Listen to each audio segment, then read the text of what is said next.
Well, it's definitely true. There are more headlines than we can count on many, many fingers that have been catching our attention lately, right? Probably for quite some time.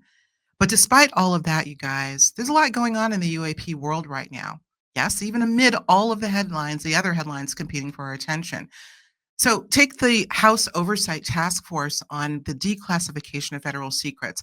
That happened last month, back in September. So they held this major hearing focused on UAP transparency and whistleblower protections. That same hearing also reignited talk about unidentified submersible phenomena, a new acronym, USPs, and even the possibility of underwater extraterrestrial bases. In fact, it was Representative Tim Burkett, who I think is from Tennessee, who recently claimed that non-human entities may actually inhabit several deep sea installations off the US coast. I would call all of this big news, y'all. We have not heard this kind of seriousness connected to the subject ever, I don't think.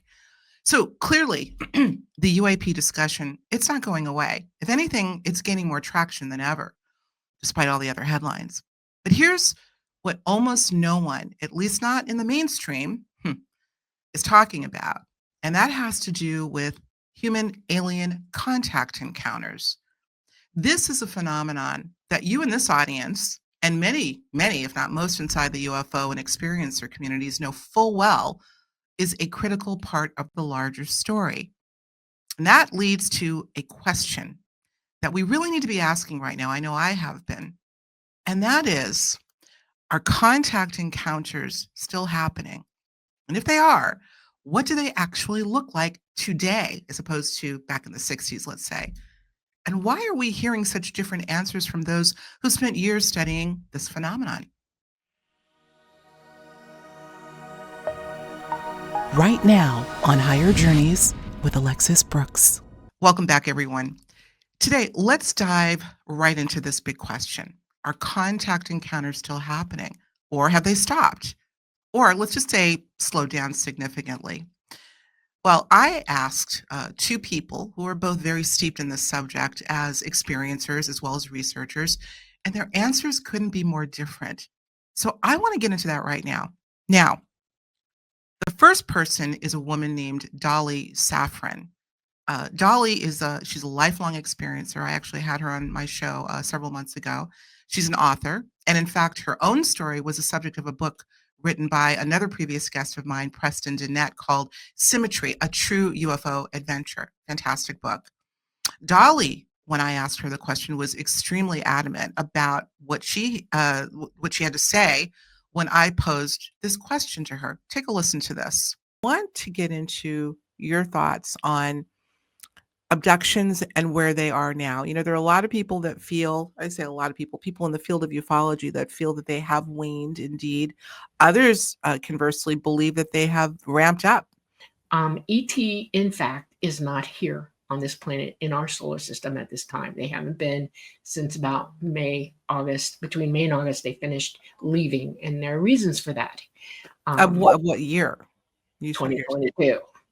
They left. They had to. They started evacuating in 2019, and they are completely gone from us right now. And they will be until our situation changes in our solar system.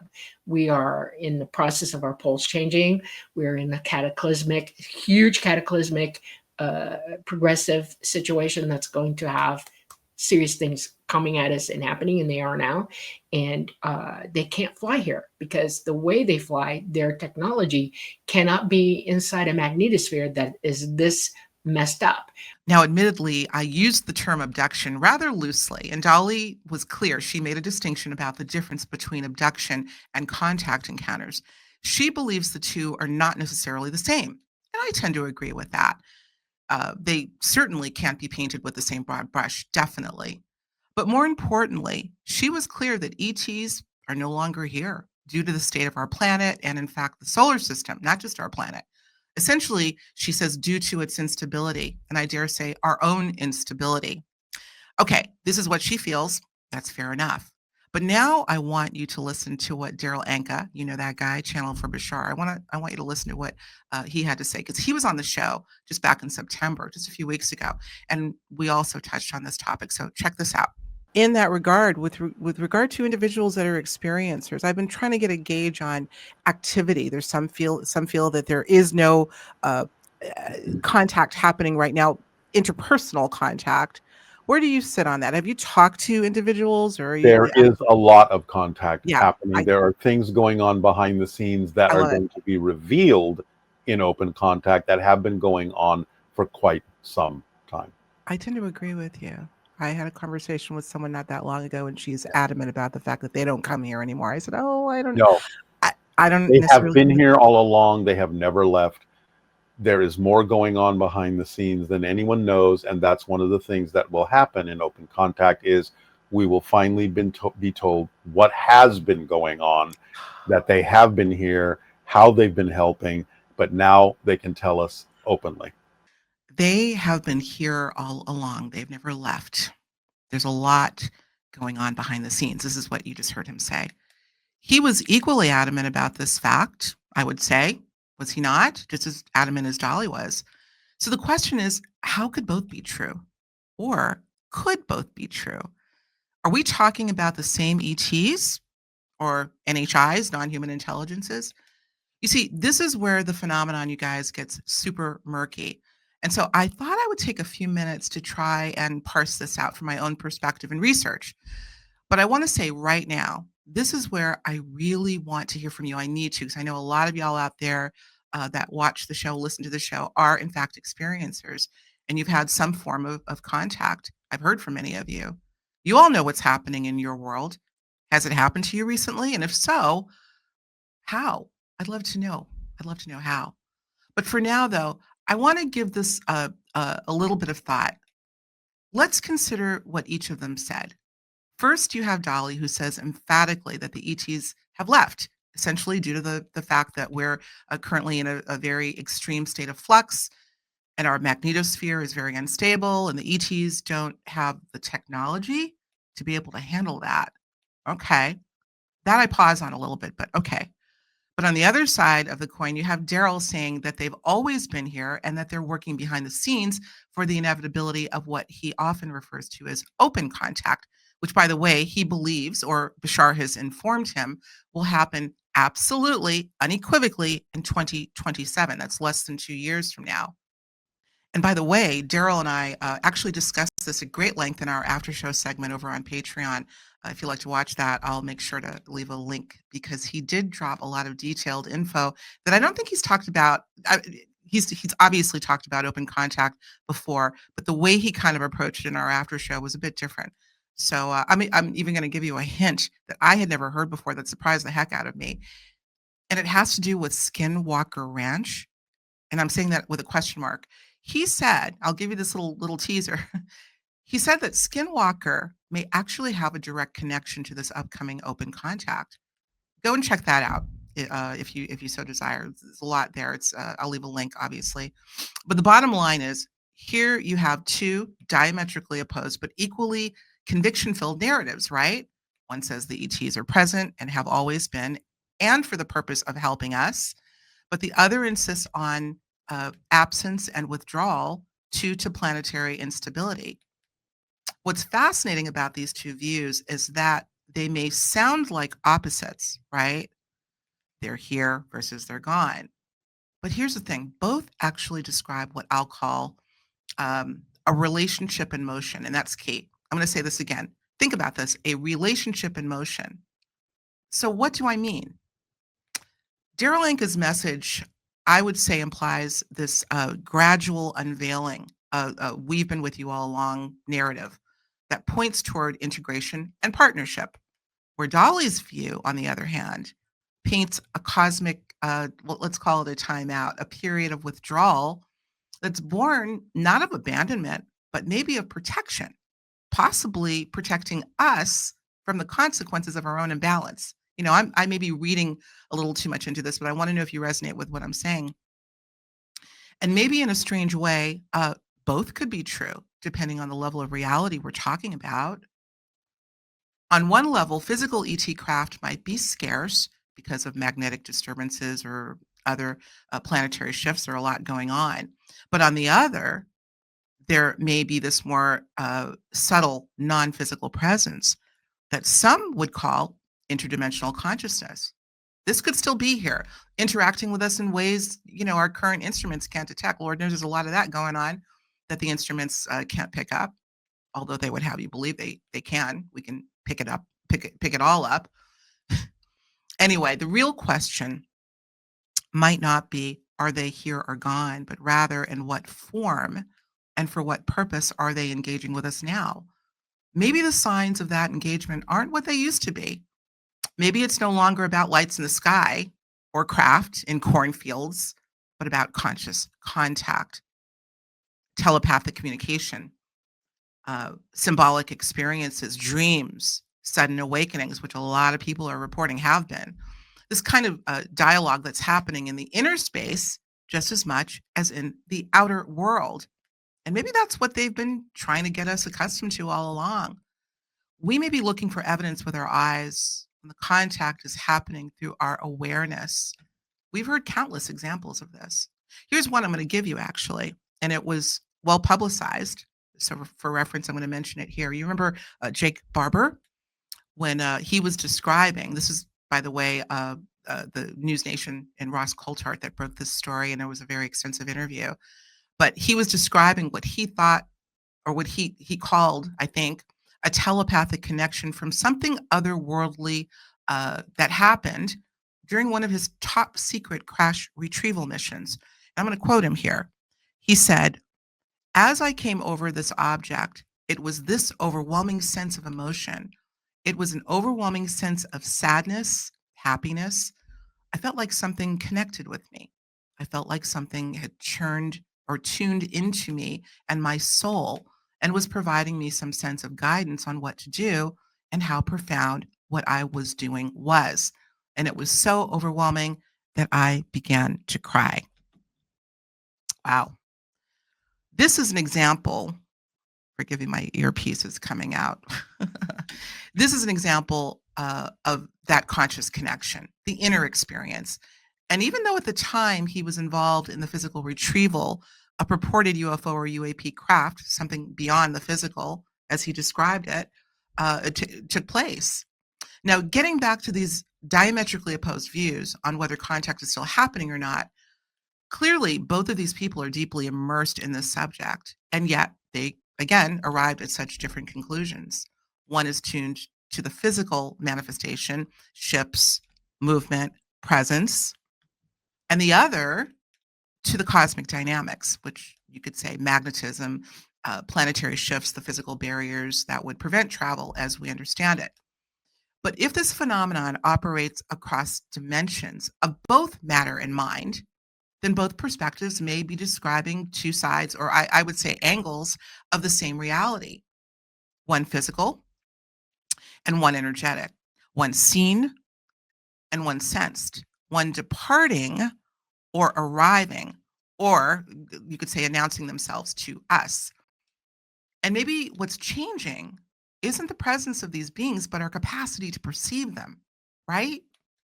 Now, as far as the physical side of these phenomena, let's be clear, that's absolutely still happening.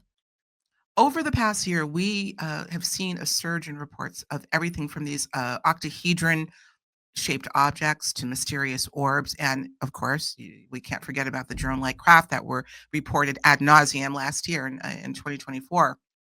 By the way, I have a feeling that's going to come back up.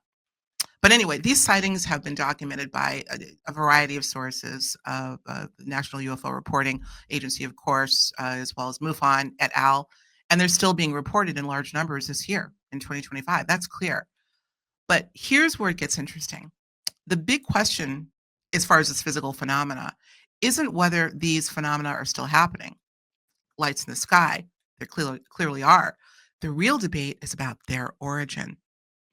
I mean, are we looking at advanced human-made craft, as some like Dr. Stephen Greer argue? Or are these genuinely non-human visitors, or possibly a mix of both? In fact, Darryl Anka brought that up during another interview we had around the time the drone sightings were happening in excess. His thoughts were clearly that it's a mix of both human and non-human, the drones I'm talking about. So again, I absolutely need, I want to say this for the record. I need to hear from the audience. I want to hear from you out there for those of you who have had encounters. Have they been recent? What have they been like? Has the nature of your contact encounters changed over time if you've been having them for quite some time? A lot of questions. Have the interactions become more conscious, more telepathic? Although I don't know that I've ever heard that they were not telepathic if there was an actual interaction. But tell me, are you having these encounters in dreams? Or are you having physical encounters in the waking state? And if these encounters are still happening to you, what messages are you getting? Most importantly, are you getting any specific messages? And have there been an urgency to those messages? And there's a reason why I'm asking these questions. Have they revealed anything that needs to be told to the wider world? Remember, according to Darryl Anka, and this is his own distillation, let's say, these entities are behind the scenes, always have been. They're seemingly like readying themselves and us for open contact. So I can only imagine that some of the encounters, if they're happening now, what they may include. Primer messages, as an example, to help prepare us for this incredibly huge revelation. So please, please, please, please comment. Those of you that have had experiences, let's have a dialogue about this. I was thinking we could even do a show, a special episode where if several of you would like to come on and talk about what your contact encounters that have happened recently were like. I know that can be hard because there are a lot of people that don't want to go on record talking about these things. But for those that do, let's keep that possibility open. I want to truly engage you in all of this conversation. And most importantly, we need to send a message to our so-called officials. I always put so-called in front, those investigating all of these claims, including Congress. We need to send a message that this is a part of the story, the contact phenomenon. It's not only just a piece of the puzzle, and I'm a big advocate of this, it is the biggest piece of the story as far as I'm concerned. I'll tell you, I was on a panel just this past June with several of my colleagues, including Whitley Strieber and Chris Bledsoe. It was at Contact in the Desert. We actually had a little bit of a back and forth debate, just a little one, as to how seriously the government is taking the contact component. I know Whitley has spoken out a lot about it in terms of pushing for that part of the story coming out. But I was very adamant on that panel that the government intelligence agencies et al., unbeknownst to us, they take this stuff very seriously. They take this part of the phenomenon very seriously. They always have. They just don't want us to know that for whatever reason. Now, that's a huge Pandora's box, right? I'm not going to open that right now, but it certainly warrants an investigation. How much do these agencies, including the Pentagon, know about the nature of contact encounters? Because they know that we know a lot more possibly than they do. So that's again another can of worms, Pandora's box that we probably should talk about a little bit down the road. But for now, the larger question that I'm asking, are contact encounters still happening right now? I'm going to bring this question up with my guest next week, who I'm so excited to have back, and you know her, none other than Cynthia Sue Larson. So I'll tell you, Cynthia and I have been on just a day or so ago this email exchange about some of her recent experiences, and it's interesting because I'm going to take this piece out because these headphones are really bothering me. Anyway, recent experiences that she's had, including a CE5 that she was involved with that yielded not only a huge red UFO above San Grade, I don't know if I'm pronouncing this right, San Grade de Cristo Mountains in Colorado, but she also had a sighting subsequent to the CE5, wait for it, of Sasquatch, Bigfoot. She told me this just 1 week after this CE5 excursion. So as soon as she shared that with me, I said, girl, you got to come back on the show. And she kindly said yes. So she's going to explain the whole story to us next week. So stay tuned for that. And we're going to continue this conversation as well. So, all right, y'all, that's it for now. I'm super excited to hear what you've got to share about all this we discussed today.